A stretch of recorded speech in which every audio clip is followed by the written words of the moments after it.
These are 3 different variants of Back to the Future that you need to know about. Whether you're a collector or investor, it's very important that you do your own research and that you know what it is you're buying. If you spend a lot of money on something that isn't what you thought it was, then there's going to be a lot of bitterness in the purchase. And that's something that you do not want to have your feelings towards your collection.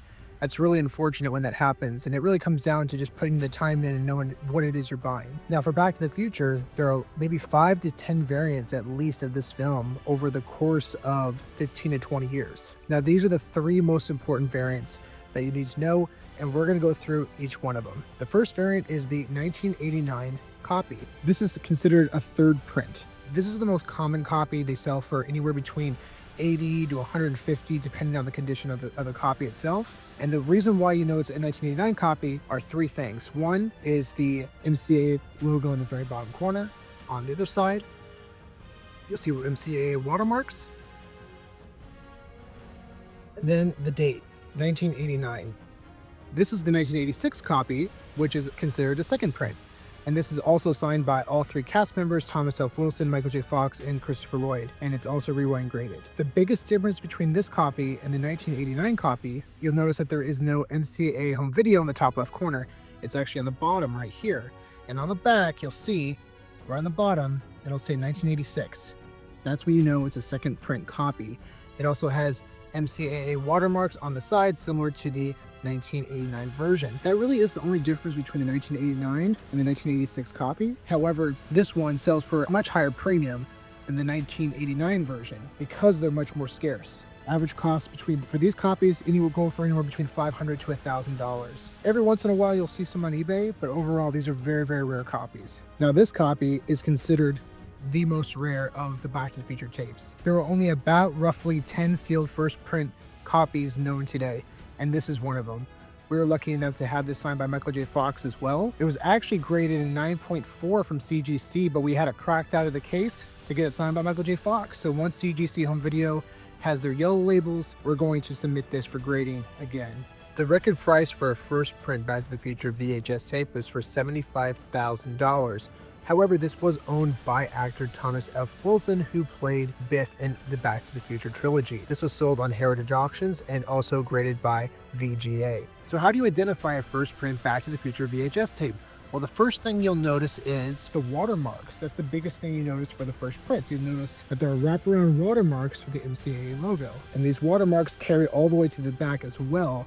And it also says 1986 on the bottom left corner. Typically you would see a Scotch sticker on the side of the tape for a first print, but unfortunately this one just came off over time. However, we do have a CIB tape example, also signed by Michael J. Fox. You can see the wraparound watermarks as well. But the cool thing about this tape, it does have the Scotch sticker on the side. So this indicates a first print, and it checks out all the other boxes, including the wraparound watermarks and the 1986 as well.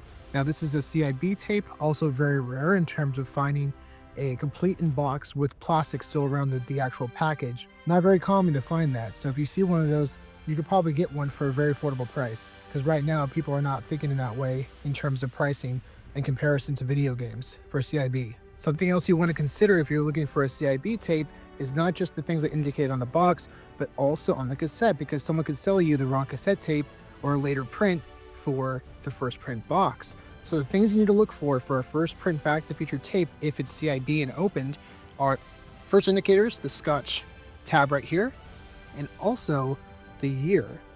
The year on the box was a misprint. It says 1984 right under the MCA Home Video logo. That was a misprint, and that indicates a first print tape as well. So this is a complete CIB of Back to the Future right here. So hopefully that gives you a good perspective of what to look for if you're looking for a CIB. Here's a brief checklist for each Back to the Future variant if you decide to go for a first print, second print, or third print. Beginning with the 1989 third print, the first thing you want to check for is the MCA gold logo. That's either going to be at the top or the bottom, and then you're going to check the print date, which is 1989.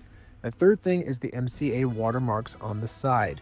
These are the 3 indicators that will let you know if it's a 1989 print. Next up, we have the 1986 second print copy. The 3 things you want to look out for this copy are the MCA gold logo, which is located at the bottom left corner on the back. Secondly, the print date is 1986, which is located right under the MCA gold logo, and third, the MCA watermarks on the side. This will help you determine if it is a second print 1986 copy. And last but not least, number 3, one of the biggest grail VHS tapes in the world right now, the first print 1986 Back to the Future VHS tape. You're going to look for an MCA gold logo at the back of the bottom, very similar to the second print tape.